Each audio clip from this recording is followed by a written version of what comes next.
Hey everyone, in case you're interested in reading more philosophy but you're not really sure where to start, then you found the right video. I'm largely speaking from my own experience here. I bought Plato's Republic about 10 years ago, and it took me almost a year to finish it, and I didn't really enjoy it at all.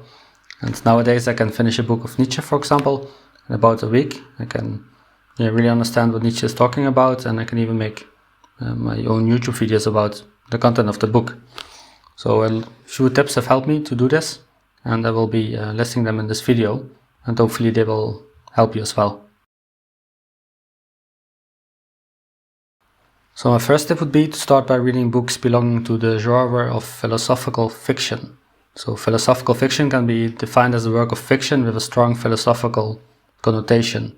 So instead of the author simply presenting his or her philosophical ideas directly, which is done in a normal philosophy book, the ideas are often discussed indirectly, or what is done also frequently is that the author is letting the characters have a philosophical discussion among each other, which is for example done in The Brothers Karamazov from Fyodor Dostoevsky. However, sometimes even a real philosophical discussion is not present at all, but instead a philosophical message can be deducted from the way in which the story develops, which is done for example in John Steinbeck's East of Eden, which is one of my favorite books of all time. So I personally believe that in case you're interested in philosophy but still find real philosophical books to be a bit too complicated or too intimidating, then philosophical fiction is a great place to start. These books, they often follow a similar structure as the books that you're used to, and this makes them a lot easier to read. However, at the same time, they can still convey an extremely powerful philosophical message. Bear in mind, however, that there's also some extremely complicated works of philosophical fiction. It's therefore best to do some research on which books are recommendable for this purpose. I will list a few in the description of this video as well. So whether you begin by reading philosophical fiction or regular philosophy books, I think it's always better to begin by reading relatively easy books. So for example, my start with Plato's Republic was not really a good idea. I should have started with an easier book, which makes it a lot easier, of course, to understand the ideas presented by the author.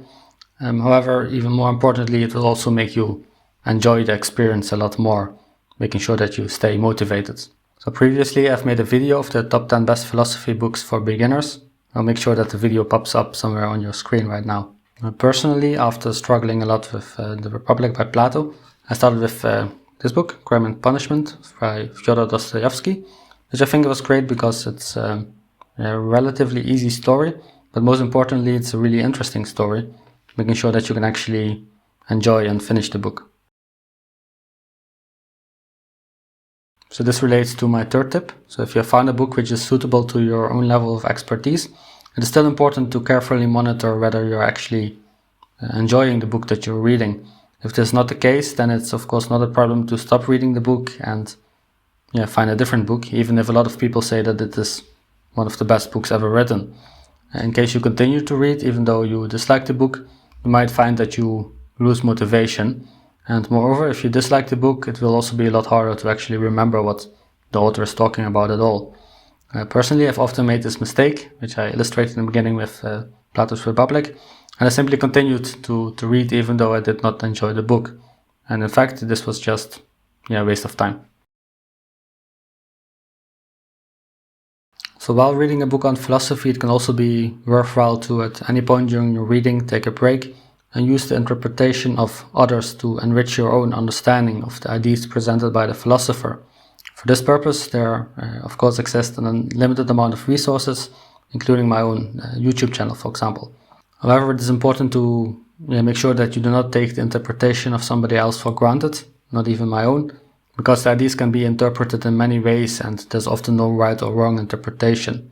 It is even possible, of course, that you come up with an entirely different interpretation, and if you do so, then it would be very worthwhile to share it with the world as well. Personally, I also believe that it is extremely valuable to become an expert in the ideas of one specific philosopher. In this way, you will get to know the ins and outs of the philosophy of one specific author, making it a lot easier to understand the ideas of different philosophers as well, in my opinion, because you can compare these ideas to your own philosopher. Moreover, gaining a thorough understanding of the ideas of a specific philosopher will also provide you with a lot more value. As you know, reading philosophy can be quite a challenge, and I often believe that this is the case because throughout the book, the author is having a conversation with him or herself. As such, if you learn to speak the language of the author or the philosopher, it is possible to grasp the full meaning of the arguments presented by the philosopher. And as a result, you will also be able to form a clearer interpretation of the ideas of this specific philosopher, but in my opinion also of other philosophers.